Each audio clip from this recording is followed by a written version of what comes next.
না, এবং সেখান থেকে করেছি রেল নিউজ 24 রেল নিউজের অফিসিয়াল ইউটিউব পেজের ফেসবুক পেজের সাথে। এবং প্রিয় দর্শক, ঠিক যেখানে দেখতে পাচ্ছেন যে চিত্রা এক্সপ্রেস যেটি ওভারঅল 2 ঘন্টা প্লাস লেট হবে, এবং যেখানে দেখা যাচ্ছে লালমনি এক্সপ্রেস যেটি ওভারঅল 3 ঘন্টা প্লাস লেট হবে, ঠিক যেমনটি আসলে এখানে ডিসপ্লে বোর্ডে দেওয়া হয়েছে। এবং যাত্রীদের যে একটি ভোগান্তির চিত্র সেটি আমরা আপনাদেরকে রেল নিউজের ফেসবুক পেজের মাধ্যমে দেখানোর চেষ্টা করছি। এবং প্রিয় দর্শক, আপনাদেরকে এখন জানিয়ে দেবো ঢাকা থেকে ট্রেন ছেড়ে যাওয়ার সময়সূচি লাইভ আপডেট।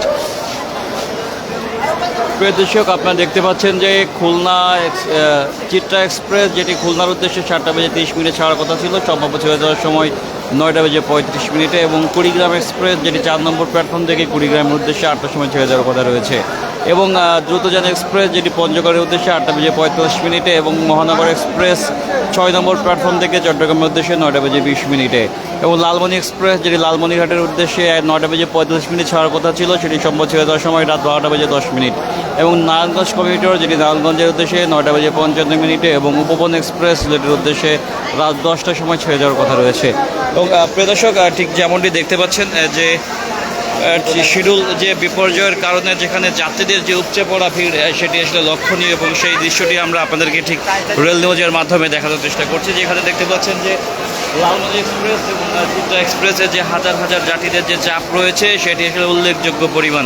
এবং যেখানে দেখতে পাচ্ছেন যে আসলে শিডিউল বিপর্যয়ের কারণে আসলে এই যাত্রীদের যে চরম ভোগান্তি যেটি আসলে সৃষ্টি হয়েছে, এবং সেটি আমি আপনাদেরকে রেল নিউজের মাধ্যমে ঠিক দেখানোর চেষ্টা করছি প্রিয় দর্শক।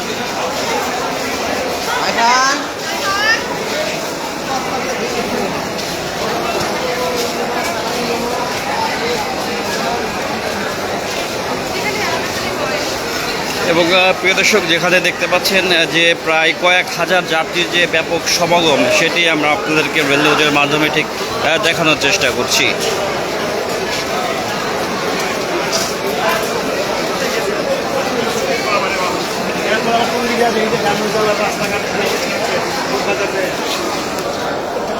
প্রিয় দর্শক, দেখতে পাচ্ছেন যেখানে চিত্রা এক্সপ্রেসের এবং যে চিত্রা এক্সপ্রেস যেটি খুলনাগামী এবং লালমনি এক্সপ্রেসের যে সকল যাত্রীরা যারা বিভিন্ন প্ল্যাটফর্মে আসলে অপেক্ষমান অবস্থায় রয়েছে, আসলে এই শিডিউল বিপর্যয় রক্ষার্থে বাংলাদেশ রেলওয়ে কর্তৃপক্ষ স্পেশাল যে 5 জোড়া বিশেষ ট্রেন সার্ভিস চালু করেছে সেটি আসলে এখনও চালু হয়নি।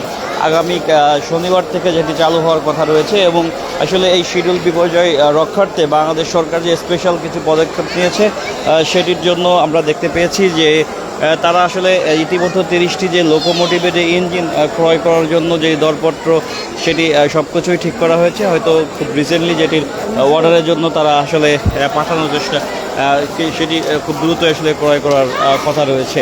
এবং যেখানে দেখতে পাচ্ছেন প্রিয় দর্শক যে প্রায় কয়েক হাজার যাত্রীর যে সমাগম, আসলে অনেক যাত্রীরা রয়েছে যে আসন্ন যে ঈদ উপলক্ষে তারা আগে ভাগেই আসলে অনেকেই ছুটে যাচ্ছেন তাদের নিজ গন্তব্যের দিকে। যেহেতু আজকে বৃহস্পতিবার সপ্তাহের শেষ দিনে, সেক্ষেত্রে অনেক যাত্রীরা রয়েছেন তারা তাদের যে নিজেরা কর্মস্থলে থেকে তারা তাদের পরিবার পরিজনকে আসলে খুব সেফলি পাঠিয়ে দেওয়ার চেষ্টা করছেন।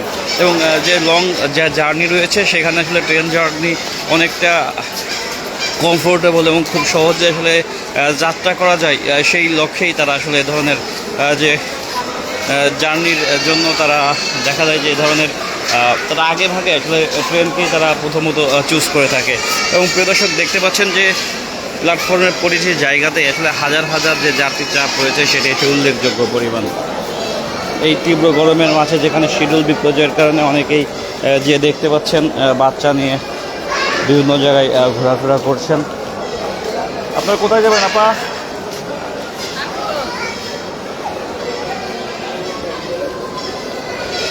এবং প্রিয় দর্শক, প্রতিটি প্ল্যাটফর্মে ঠিক দেখানোর চেষ্টা করছি যেখানে আসলে যাত্রীদের যে উপচে পড়া ভিড় রয়েছে সেটি আমি আপনাদেরকে রেল নিউজের মাধ্যমে ঠিক দেখানোর চেষ্টা করছি।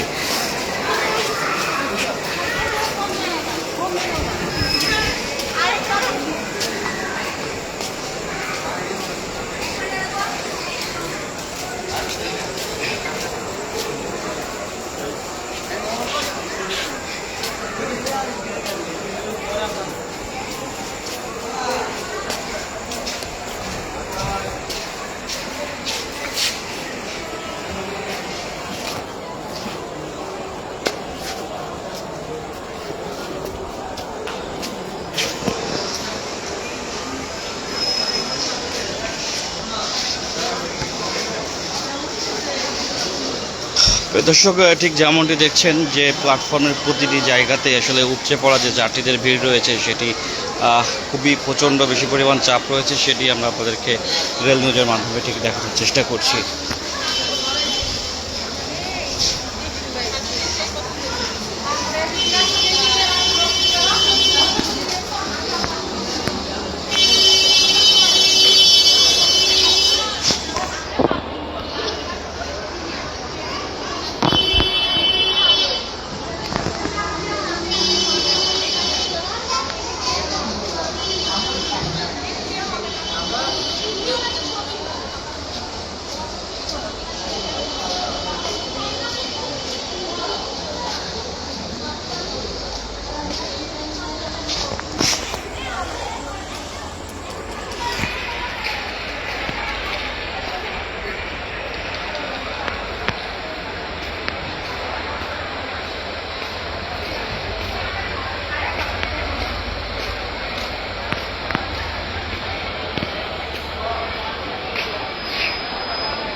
দর্শক, যেমনটি দেখতে পাচ্ছেন আসলে শিডিউল বিপর্যয়ের কারণে যেখানে 4 নম্বর প্ল্যাটফর্মে আমরা দেখতে পাচ্ছি ইতিমধ্যে আসলে কয়েক হাজার যাত্রীরা দাঁড়িয়ে রয়েছেন এবং আসলে প্ল্যাটফর্মের প্রতিটি জায়গাতেই এই যাত্রীর চাপ রয়েছে। প্রিয় দর্শক, ঠিক যেমনটি আসলে আপনাদেরকে দেখাচ্ছি এবং 1 নম্বর প্ল্যাটফর্মে দেখছেন যে প্রথম দিকে বেশ যাত্রীর চাপ ছিল, বাট শেষের দিকে যেখানে আমরা আসলে সেই পরিমাণ যে যাত্রীর চাপ দেখতে পাচ্ছি না।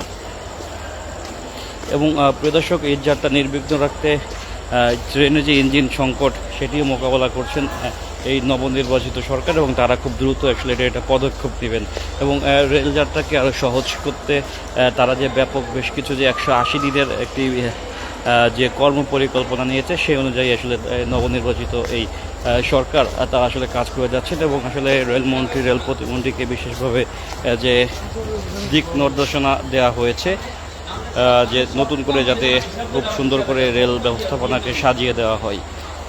রুবেল আহমেদ, আপনাকে ধন্যবাদ রেল নিউজের সঙ্গে থাকার জন্য।